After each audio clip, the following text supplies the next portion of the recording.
తీన్మార్ మల్లన్నపై దాడి యావత్ బీసీలపై దాడి చేసినట్లు లెక్క అని మాజీ డీజీపీ పూర్ణచంద్ర అన్నారు.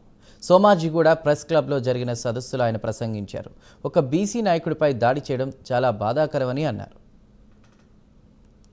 ఆయన అన్న కవితమ్మ కంచం పొత్తు మంచం పొత్తు మనకు లేదు అనేది వాస్తవం.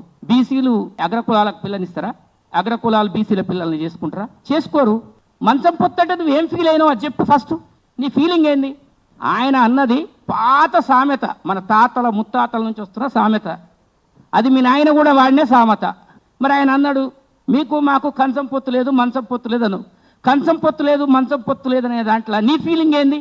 నేను ఏమన్నా నేను అనుకుంటున్నా చెప్పు క్లియర్గా. ఫస్ట్ చడి చప్పుడు లేకుండా ఎటువంటి రిప్రజెంటేషన్స్ కానీ ఏ రకమైనటువంటి మాటలు ఏ రకంగా సమాచారం లేకుండా దాడి చేయటం అనేది చాలా గర్హనీయమైనటువంటి విషయం.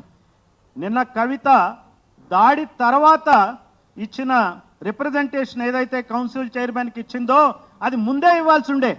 ముందే ఇచ్చి న్యాయం జరగకపోతే అప్పుడు చూడాల.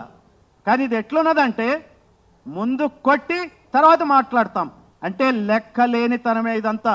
వీళ్ళని ఏ విధంగానైనా అణగదొక్కాలని చెప్పేసి బీసీ ఉద్యమం ఇంత పెద్ద ఎత్తున ఎదుగుతూ ఉంటే చాలా పెద్ద ఎత్తున వీళ్ళే బీసీ ఉద్యమాన్ని ఎత్తుకుంటారు. సూర్యారావు అన్న నాకు తెలిసి నా చిన్నప్పుడు నేను 5వ తరగతి 6వ తరగతి ఉన్నప్పుడు 1997లో బీసీ టైమ్స్ అనేటువంటి పత్రిక స్టార్ట్ చేసిండు. అంటే 97 నుంచి 2025 దాదాపు 30 సంవత్సరాలుగా సూర్యారావు అన్న ఈ బీసీల గురించి మాట్లాడుతున్నాడు, కొట్లాడుతున్నాడు. ఇక్కడ నుండి చాలా మంది వ్యక్తులు కూడా, ప్రవీణ్ గారు, అందరూ, సాంబశివ అన్న కూడా ఎప్పటి నుంచో ఒక 15-20 సంవత్సరాల నుంచి బీసీల గురించి కొట్లాడుతున్నాం.